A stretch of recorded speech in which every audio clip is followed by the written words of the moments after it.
e das ofertas, se eu pudesse colocar um nome, pudesse não, se nós fôssemos colocar um nome para o nosso ano, seria esse: infinitamente mais. E eu quero despertar você nessa palavra, para realmente sair do lugar que você está, na sua posição. Não estou falando de onde você está sentado, não, mas sair do lugar que você está e dar um passo para ir infinitamente mais do que você já conquistou, do que você já fez, até onde você chegou hoje. Nós estávamos ali como família num casamento ontem, um casamento muito bonito, por sinal, e o texto que estava ali no casamento era exatamente esse: e Deus, Ele é poderoso para fazer infinitamente mais do que nós pedimos ou do que nós pensamos. Esse texto é o texto de Efésios, capítulo 3, versículo 20. Já ministrei sobre esse texto, já ministrei sobre esse tema, mas eu quero trazer essa palavra. É a primeira palavra que eu estou ministrando nesse ano na igreja. É a primeira palavra do ano, e é um ano desafiador demais para nós.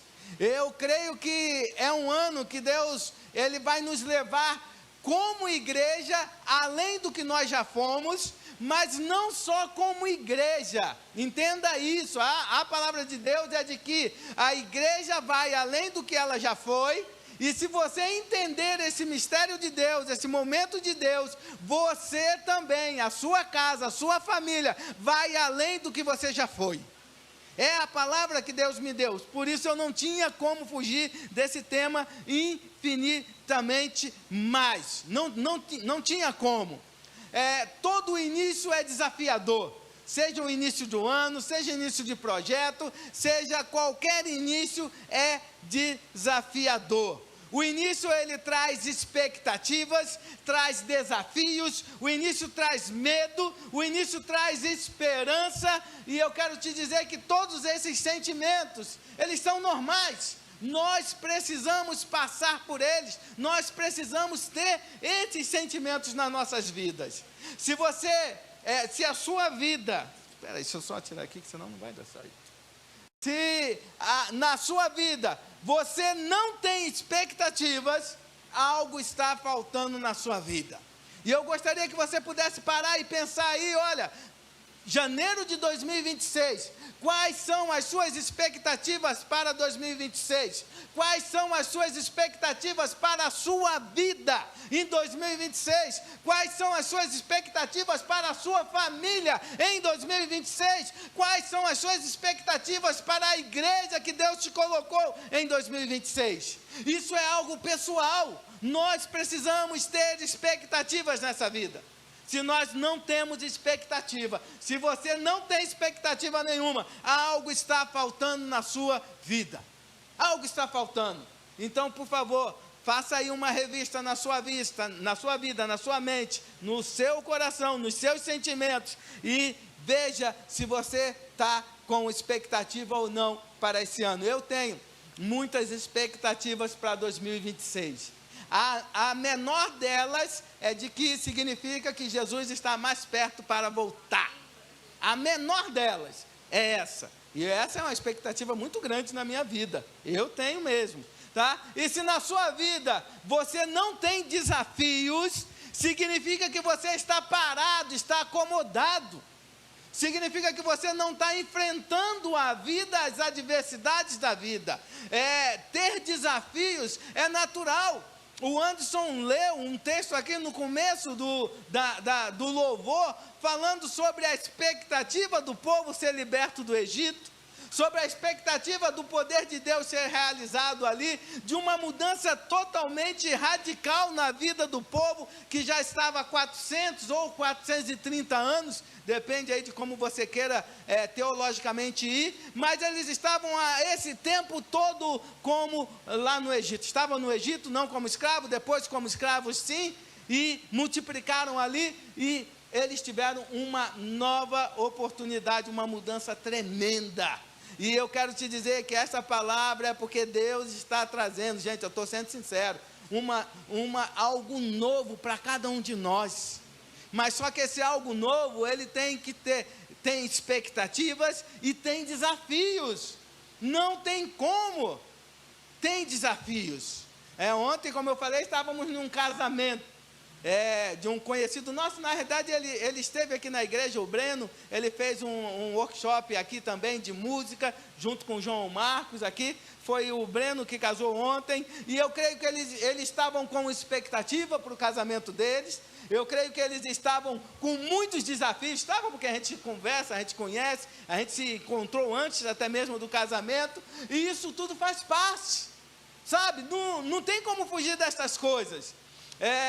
Eu fico de uma certa forma um pouco preocupado, porque eu já ouvi várias pessoas falando que querem paz e sossego, querem o menos de dificuldade e de problemas possíveis.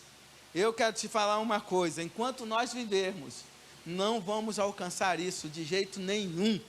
Não vamos. O Salmo 139 fala sobre isso, sobre os 3 atributos principais de Deus: onipotência, onisciência e onipresença. E ele fala: se eu fugir para o fundo do abismo ou para qualquer outro lugar, o Senhor sempre ali está. Entenda que enquanto nós vivermos a vida como ser humano, sempre teremos estas coisas junto conosco. Sempre teremos. Tá? Então eu fico às vezes, não é preocupado, eu fico analisando essas pessoas que querem paz e sossego.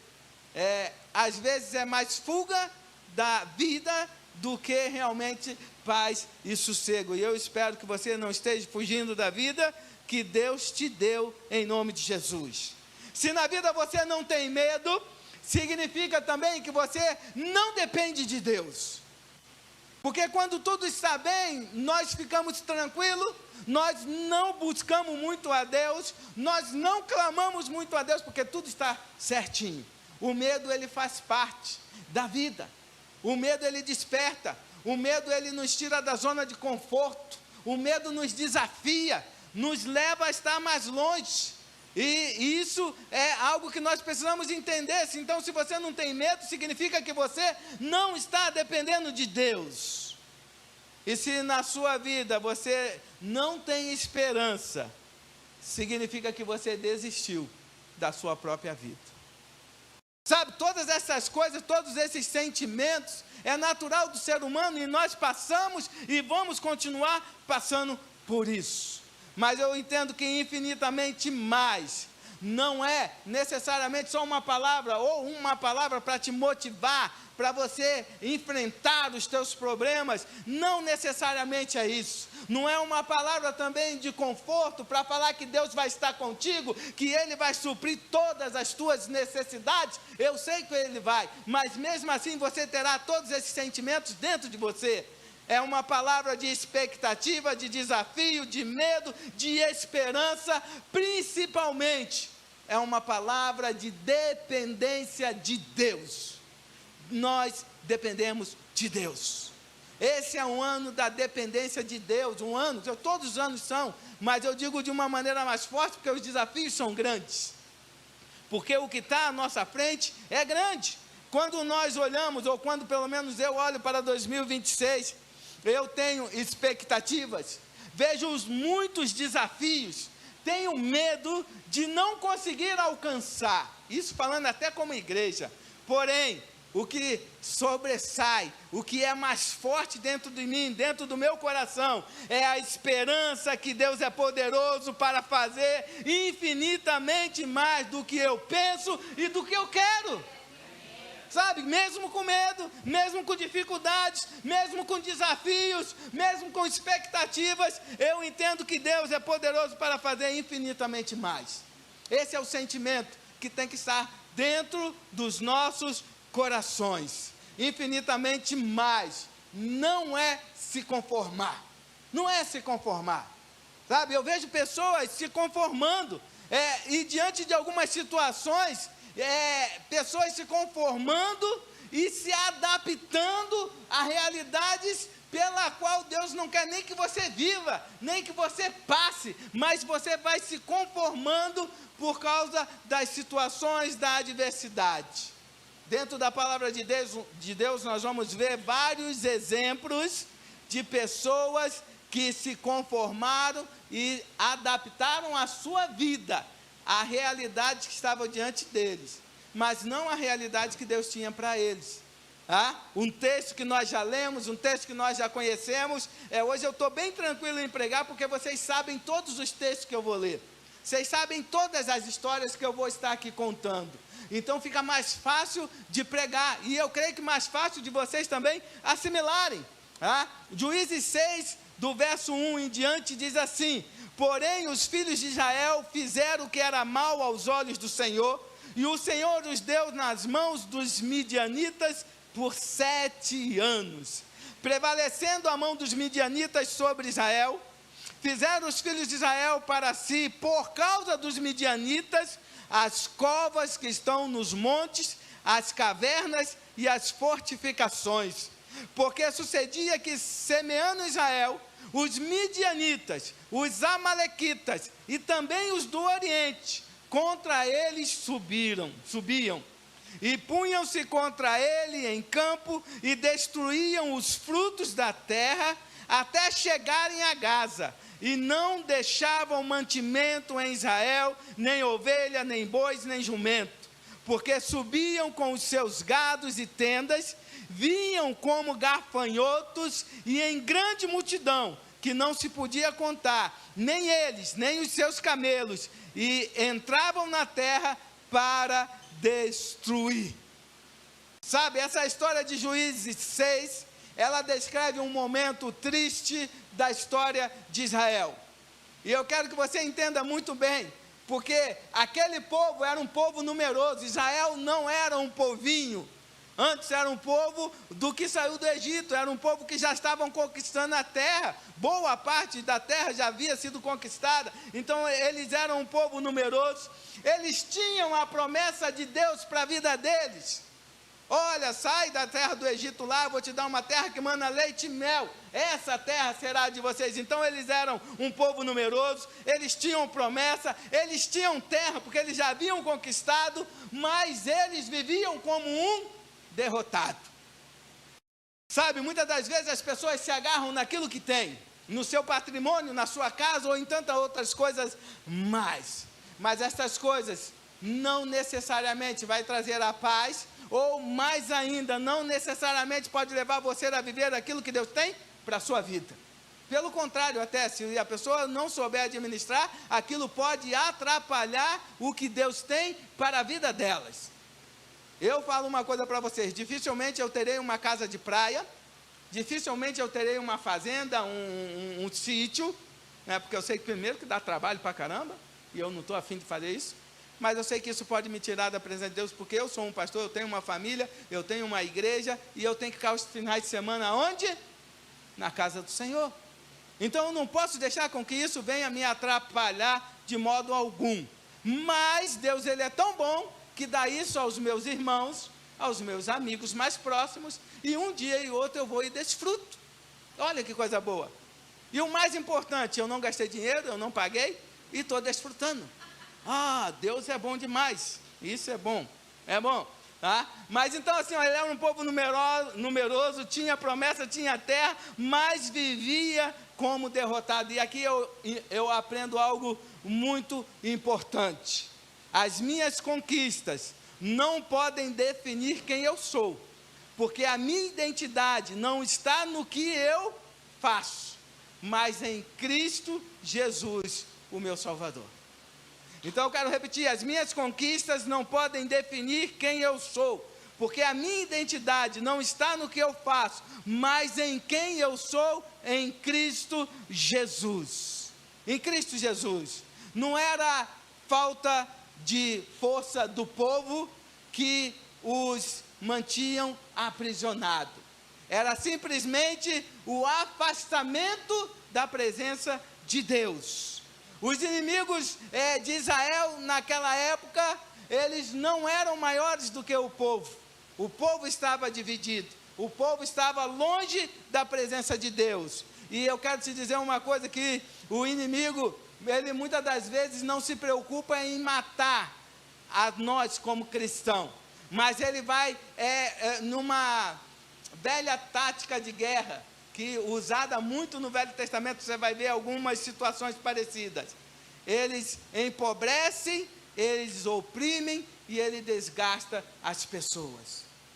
Por quantas vezes Jerusalém esteve sitiada, sem poder entrar e sem poder sair.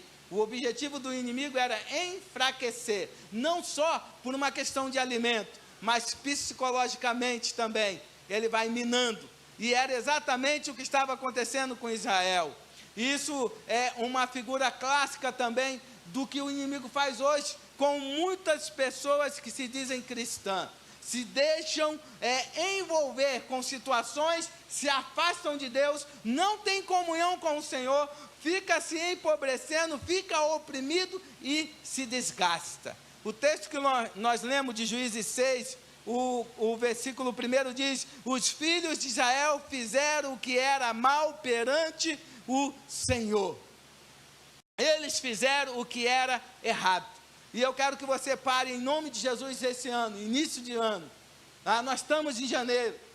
Passa em revista a sua vida, o que você fez de errado no ano de 2025, que você sabe que não agradou o Senhor, que foram caminhos que não eram do Senhor, não era aquilo que Deus tinha para a sua vida. Estamos no tempo de conserto, de alinhamento, de alinhar a nossa vida com Deus, para que não venhamos empobrecer, para que não sejamos oprimidos, e muito menos venhamos estar desgastados.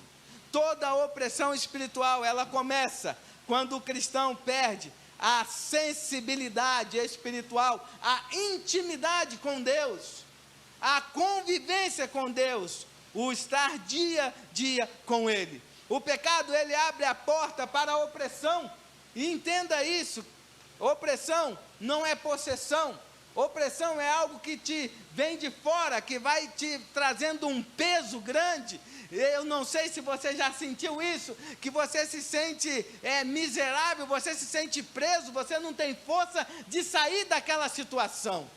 Essa é uma opressão. E o pecado abre a porta para opressão. E Israel ali naquele tempo, ele não caiu de uma hora para outra, de repente. Tudo começou porque ele foi se afastando de Deus gradativamente. Sabe, não fazer o devocional, não reunir a sua família para orar, não fazer um propósito diante de Deus, mediante as situações, as adversidades, mediante tudo aquilo que nós planejamos e queremos para nós. Eles perderam a sua identidade, tinham promessas, mas não viviam aquilo, porque eles perderam a cobertura espiritual do Senhor. Isaías 59, 2 diz: as vossas iniquidades fazem separação. Aí a pergunta que fica aqui é: o que estamos tolerando nas nossas vidas? E eu vou mais: tolerando nas nossas casas, que abriu brechas espirituais nas nossas vidas, nas nossas casas e nas nossas famílias. O inimigo, ele, ali com Israel, ele não atacava todo o tempo. Ele esperava Israel plantar. Na época de plantar, Anderson, eles não atacavam Israel. Eles ficavam tranquilos, longe. O versículo 3 e 4 diz: subiam os midianitas e destruíram os frutos da terra. O ataque não era na hora de plantar, não era na hora de semear, não era na hora de cuidar para a planta crescer, para poder dar o seu fruto, para ter a colheita. O inimigo vinha exatamente quando havia o fruto. E eu fico pensando, quantas vezes nós trabalhamos, suamos, nos esforçamos, e o fruto do nosso trabalho não é suficiente para, eu não vou dizer nem satisfazer, mas para conseguir cumprir com todos os nossos compromissos. é algo que a gente precisa parar e pensar. Se você não tem tido êxito na sua vida, na sua casa, se você não tem conseguido aquilo que é necessário para o teu sustento, para o sustento da tua casa, para o sustento da tua família, alguma coisa está errada. Alguma brecha está aberta. Algum caminho está sendo aberto para que você não prospere. Entenda bem, o prosperar, eu não estou falando de teologia da prosperidade, não estou falando de casa nova, eu estou falando de você ter uma vida, de você viver e não sobreviver, no resumo da história. Você viver, sabe, tem alguma coisa que não está certo. A palavra de Deus em João 10:10 diz, o ladrão vem somente para roubar, matar e destruir. Mas hoje eu estou aqui para declarar uma palavra profética, que o inimigo, ele não vai tocar na nossa colheita em nome de Jesus. Ele não vai tocar. Entenda bem, isso não é uma palavra de ânimo, não, porque essa palavra traz responsabilidade para cada um de nós, porque ele não vai tocar a partir do momento da nossa fidelidade com Deus, do nosso compromisso com Deus, de nós estarmos alinhados com a palavra de Deus, aí realmente ele não vai tocar. Deuteronômio 28:8 diz assim, o Senhor determinará que a bênção esteja nos teus celeiros, e em tudo o que colocares a mão, te abençoará na terra que te dá o Senhor teu Deus. Essa é uma palavra que nós temos como igreja para 2026. Gente, o vídeo que nós passamos ali, foi bonito? Foi. Mas ali, para a gente chegar àquilo tudo que está ali, é mais ou menos 300 mil reais. Aí eu te pergunto, 300 mil reais é muito dinheiro? Para nós sim, para algumas pessoas não é nada, mas para nós sim. Mas nós entendemos que Deus vai nos levar infinitamente além daquilo que nós pedimos ou que nós pensamos. Eu creio nisso em nome de Jesus. Provérbios 23:7 diz, porque como imagina a sua alma, assim ela é. Sabe, o medo, ele nos faz às vezes perder as forças, nos leva a nos esconder das pessoas, nos afastando da própria comunhão com pessoas e da própria comunhão com Deus também. Foi exatamente isso que aconteceu com Israel naquele tempo de Gideão. Com medo, mesmo eles estando em maior número, com medo, mesmo eles tendo a terra, mesmo eles tendo promessas na vida deles, mesmo eles podendo até subjugar os outros povos, eles estavam com medo. Mas por que se eles eram mais? Por causa do pecado, por causa do erro, porque não tinham mais comunhão com o Senhor. Sabe, às vezes nós temos condições, mas não estamos em Deus, mas não vivemos o que Deus tem para nós, e isso só nos afasta e não nos faz prosperar, pelo contrário. Então hoje é o tempo de nós termos uma identidade restaurada em Deus. Nós somos filhos de Deus, entenda isso. Eu fico pensando, cada família, ela tem o seu jeito de criar os seus filhos, ela tem. Mas quer ver algo interessante, Anderson? Benjamin, ele é ativo, né? Ele é bem, gosto muito dele. O que ele precisar, você está disposto para fazer nessa vida? Eu creio que se eu perguntar isso para qualquer pai, vai dizer sim. O Renê já está aí há 3 meses e meio. Quantos dias, quantas horas, quantos minutos? Falta para o casamento dele. Mas eu sei de que o que ele precisar, eu vou me desdobrar no que eu puder. Posso desfazer até das coisas que eu tenho para poder ajudar ele. E você acha que Deus é diferente conosco? Você acha que Deus, o nosso Pai, não cuida de cada um de nós? Você acha que Ele não vê a cada um de nós? Hoje eu vi um outro vídeo, assim, são vídeos inspiradores. Uma jovem, ela estava no carro, eu vi hoje mesmo, é fresco, né? E ela estava olhando assim o tempo um pouquinho nublado, e ela falou assim: Deus, olha o que ela falou, pinta o céu para mim.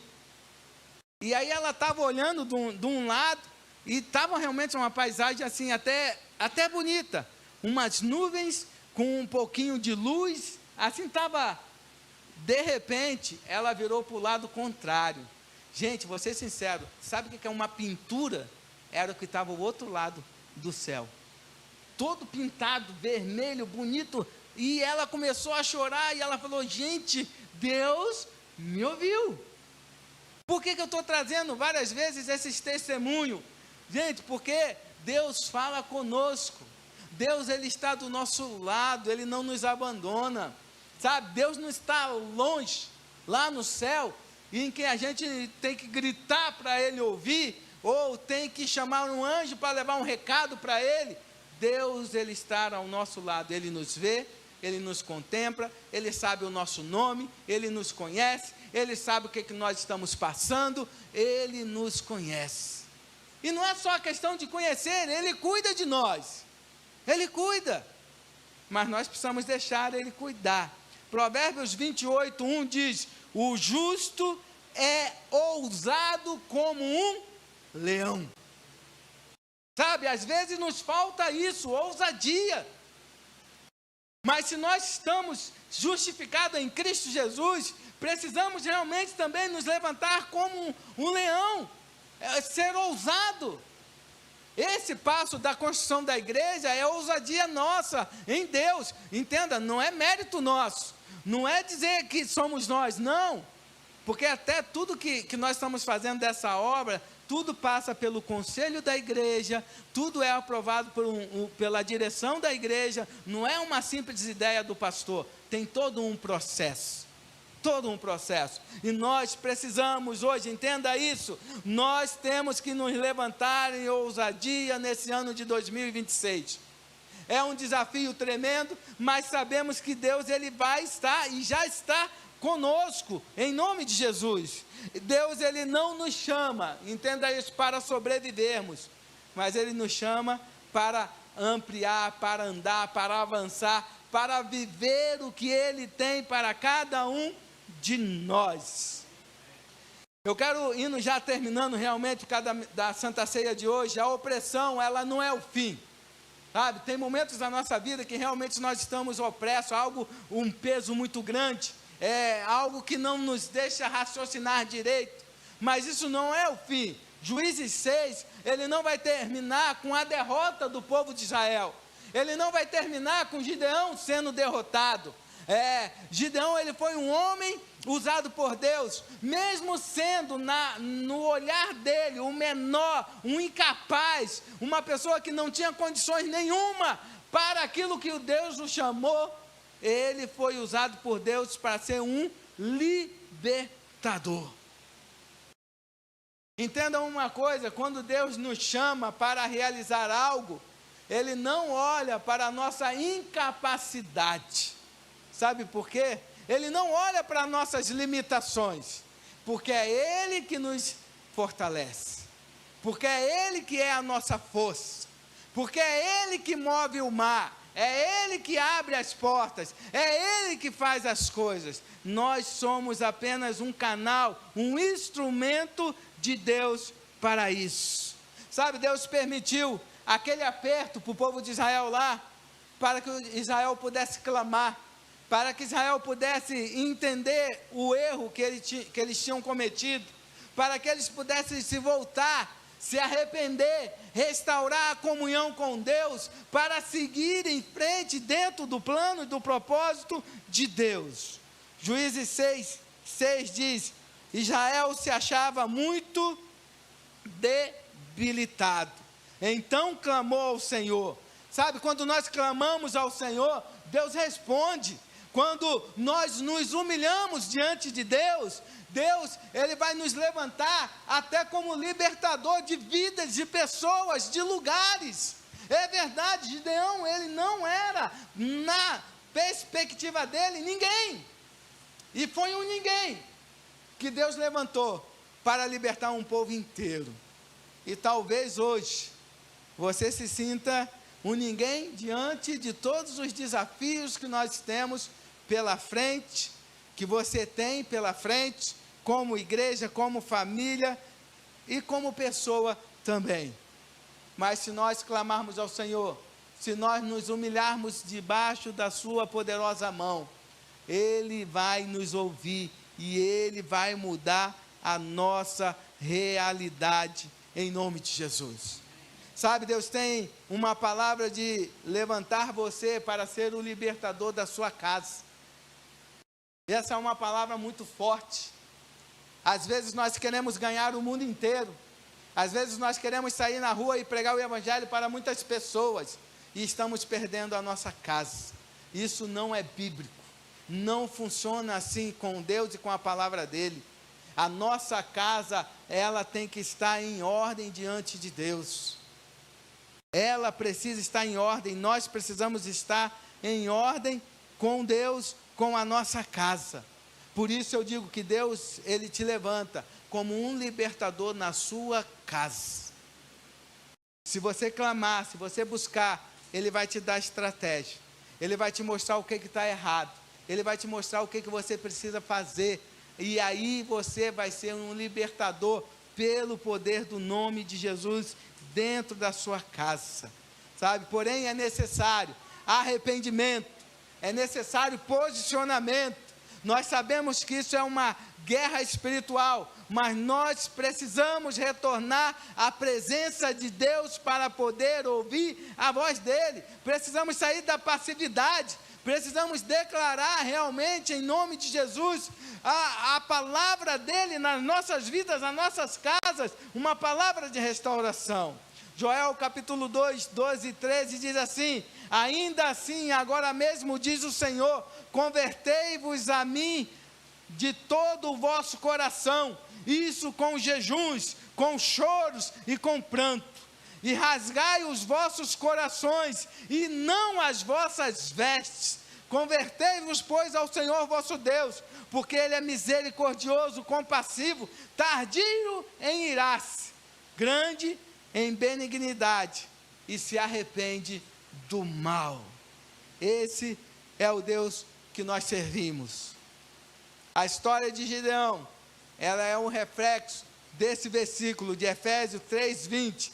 Deus é poderoso para fazer infinitamente mais do que tudo quanto pedimos ou pensamos, mediante o seu poder que atua em nós. Sabe, Gideão, depois de reclamar com Deus sobre ele mesmo, de falar mal dele mesmo para com Deus, quando ele entendeu que Deus era com ele, ele se levantou e ele livrou Israel. A última palavra que eu quero falar é de que ele não precisou de muita gente, ele não precisou de um exército gigante, ele não precisou de armamentos modernos, como existe hoje em dia, como é uma guerra hoje, né, entre os países mais desenvolvidos. Quem tem o avião melhor, o avião invisível, armas nucleares e tantas outras coisas mais. Gideão não precisou de nada daquilo para vencer o inimigo. Ele precisou apenas de 300 pessoas, olhe bem, que estavam disponíveis a serem usadas por Deus. Às vezes nós pensamos que precisamos de muitas pessoas. Nós precisamos de pessoas disponíveis e dispostas a serem usadas por Deus. E fica uma pergunta para nós orarmos: você é uma pessoa disposta, disponível para ser usado por Deus? É só uma pergunta, não responda, deixe ela no seu coração, responda para Deus esta pergunta, em nome de Jesus. Fique de pé, vamos orar ao Senhor. Sabe, essa palavra eu a trouxe por um entendimento de que esse ano de 2026 realmente é o ano do infinitamente mais. E é uma palavra assim de que ela não é só para a igreja, por causa dos desafios da obra, da construção. Eu gostaria que todos da igreja estivessem aqui hoje. Não estão viajando. E eu sempre falo, se pode, vai, desfrute com a sua família. Mas eu gostaria que todos estivessem ouvindo essa palavra de hoje. Porque o infinitamente mais de Deus, Ele vai nos levar a crescer pessoalmente, a crescer como família, a ir além do que nós já fomos, em nome de Jesus. Mas precisa de arrependimento, de posicionamento, de redirecionamento de Deus nas nossas vidas. Entenda uma coisa, você não é forte não, sabe? Às vezes nós aparentamos ser forte. Às vezes vocês olham para o pastor, o pastor é forte, está sempre alegre, está sempre disposto. Por muitos e muitas vezes, sozinho, chorando com Deus, buscando o direcionamento de Deus. A nossa força não vai nos levar longe não. A de Deus sim. A de Deus nos faz voar. Mas a nossa, sabe, às vezes nós nos apoiamos no nosso conhecimento, naquilo que nós achamos que é certo e o que é errado. E esse é um perigo muito, muito grande. Eu já falei sobre isso aqui. Porque a gente entra no campo da nossa justiça própria. E a nossa justiça própria, pela palavra de Deus, ela não é nada. É um trapo de imundícia. Eu tenho muito temor de Deus em julgar as pessoas. Muito. Ouço sempre, como pastores, eu e a Keila, ouvimos os dois lados sempre e buscamos na palavra de Deus o direcionamento. Às vezes, em situações complicadas, a gente nem emite a nossa opinião. Ou simplesmente a opinião não, a palavra de Deus que tem que prevalecer. É um ano do infinitamente mais. É um ano que Deus quer que nós cresçamos como igreja, que nós possamos ir além daquilo que nós planejamos, que todo aquele vídeo ali, nós vamos disponibilizar ele aí no grupo da igreja, você vai poder enviar para quem você quiser, você vai poder enviar e falar sobre o nosso desafio, sobre a obra, né? Quem sabe Deus vai usar aí a sua vida para enviar para alguém, e essa pessoa vai ser tocada, e ela vai ajudar também na construção da igreja. Mas eu quero te dizer que não só a igreja vai além, nós iremos além, em nome de Jesus. Então não se acomode, irmãos, em nome de Jesus, não se acomode. Está difícil, levanta mesmo no tempo difícil, enfrente as situações, porque Deus é contigo, sabe? Quando Davi foi para Golias, era um desafio gigantesco, mas lembrei isso agora, a frase que Davi usou: tu vens contra mim com espadas e lanças, eu vou contra ti, como quem? Como Davi? Como filho de Jessé? Como enviado do rei? Não, eu vou a ti em nome do Senhor dos exércitos. Não é na sua força, não é na minha força. Eu já falei, se fosse na minha força, isso aqui já estava pronto. Mas para tu ver que eu nem força tenho, né? Que nem pronto está. Olha, verdade. Então é no tempo de Deus, na força de Deus. Mas nós somos o canal para que isso venha acontecer. Deus quer te levar mais longe. Estamos em janeiro, início do ano. Sabe, o que está te incomodando aí? O que você queria que fosse diferente ainda não está sendo na sua vida, na sua casa, na sua vida, realmente pensa aí. Sabe, se quer ganhar mais, quer conquistar mais, precisamos orar mais, precisamos nos humilhar mais, precisamos jejuar mais. Aí sim Deus muda as situações. Pai, em nome de Jesus, nós nos colocamos diante de Ti, como igreja, como família Vida Abundante. nós nos colocamos diante de Ti, ó Pai, diante de todas os desafios que nós temos nesse ano de 2026. Temos desafios gigantes como igreja, temos desafios gigantes como família, como pessoa individual, no trabalho, nos estudos, desafios, ó Pai, que às vezes geram medo, insegurança dentro dos nossos corações, mas que as expectativas não venham morrer, que possamos ter expectativa de dias melhores, que possamos ter expectativa de que o Senhor é poderoso para fazer infinitamente mais do que tudo que nós pedimos ou pensamos. Nós cremos que o Senhor está conosco, que o Senhor vai à nossa frente. Nós cremos que o Senhor há de abrir as portas necessárias. Nós cremos que o Senhor há de derrotar e anular o inimigo, em nome de Jesus, ó Pai. Senhor, nós nos levantamos hoje, mediante a todos esses desafios, mas falamos que estamos com o Senhor, que o Senhor é conosco, que não vamos desistir, que não vamos abandonar, que vamos permanecer firme, independente do que possa acontecer. E nós te pedimos, Senhor, que o Senhor nos dê um ano de 2026, infinitamente mais, além do que nós pedimos, ou do que nós pensamos, em nome de Jesus, amém? O Felipe vai estar já distribuindo os elementos da Santa Ceia. É uma Santa Ceia de um novo começo, é a primeira Santa Ceia do ano de 2026, e eu gostaria que você pudesse participar, realmente fazendo um propósito diante de Deus, não é diante do pastor, não precisa ser diante da igreja, mas você com Deus. Olha aí o que precisa mudar na sua vida. Entenda bem, não só o que precisa mudar, aquilo que você quer, mas aquilo que você precisa mudar na sua vida, no seu jeito também,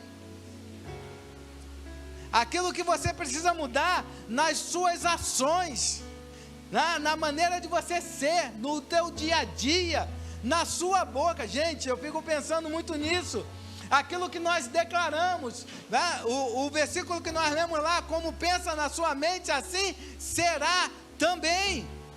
Então nós precisamos mudar. Às vezes nós olhamos para nós mesmos e não enxergamos nada de bom, mas entenda que você é filho de Deus, você é amado do Senhor, Ele cuida de você, Ele está contigo em todos os momentos. Então que seja uma Santa Ceia, realmente de um compromisso com Deus, um compromisso de fidelidade, um compromisso de restauração, um compromisso de viver o que Deus tem para cada um de nós, em nome de Jesus. A palavra do Senhor, ela fala aqui, na última ceia que o Senhor ministrou com os seus discípulos. Eu quero que você entenda que Santa Ceia era para os íntimos, era para a família. Então hoje, participando da Santa Ceia, significa que você é a família de Deus, é íntimo do Senhor Jesus, e porque é um memorial que Ele deixou para nós, para que nós pudéssemos cumprir até que Ele venha. E o texto diz que Ele pegou o pão, elevou aos céus, orou, como também o vinho, Ele fez, deu graças, e depois Ele repartiu com os mais íntimos, com o da família. Entenda que o Senhor Jesus está hoje aqui, participando dessa Santa Ceia, assim como naquela época com os discípulos. Pai, em nome de Jesus, nós nos colocamos diante de Ti. Nesse momento, ó Deus, de Santa Ceia, em que nós usamos como sendo um renovar de aliança nossa para com o Senhor Jesus Cristo, em que nós lembramos ali, como diz a Tua palavra, da última ceia, em que o Senhor deu graças pelo pão e pelo vinho, e repartiu com os seus discípulos. assim também nós te damos graça pelo pão, pelo suco de uva, consagramos a Ti, e que possamos ceiar, cumprindo não só uma ordenança, mas com alegria, lembrando do sacrifício do Senhor Jesus na cruz do Calvário. Que esta Santa Ceia seja uma Santa Ceia de restauração, de posicionamento, de clamor, de humilhação, diante de Ti, ó Pai, para tudo que o Senhor há de fazer infinitamente mais, além do que nós pedimos ou pensamos, nas nossas vidas, na Tua igreja, nas nossas casas, nas nossas famílias, nesse ano de 2026.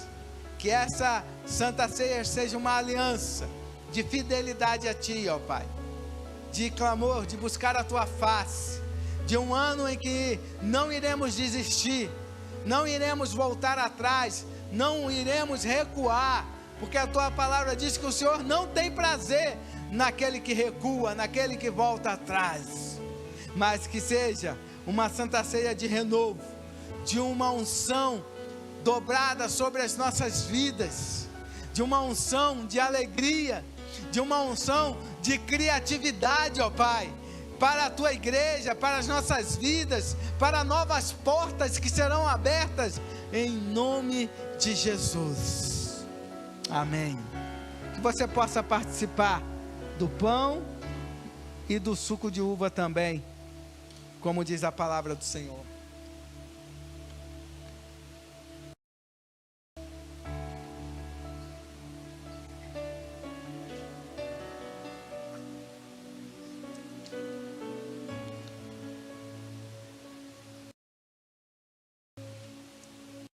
Obrigado, Senhor, pelo sacrifício do Senhor Jesus Cristo na cruz do Calvário.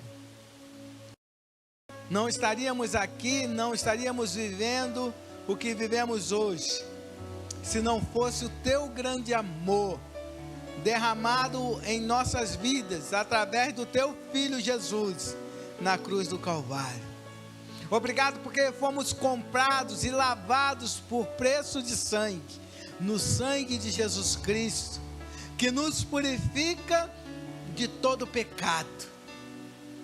Obrigado, ó Pai, porque o Senhor Jesus Cristo não ficou morto, não ficou ali naquela cruz, mas o Senhor o ressuscitou, fazendo-o vencer a morte, e nos mostrando que há um céus para onde nós vamos, há um lugar que o Senhor tem preparado para nós, há um lugar de alegria, aonde não haverá mais dor, aonde não haverá mais sofrimento, aonde não haverá mais cansaço, mas haverá a paz, a alegria e a justiça do Senhor prevalecendo. Muito obrigado, ó Pai, no poder do nome de Jesus. Amém e amém. Podeis estar assentados, por favor.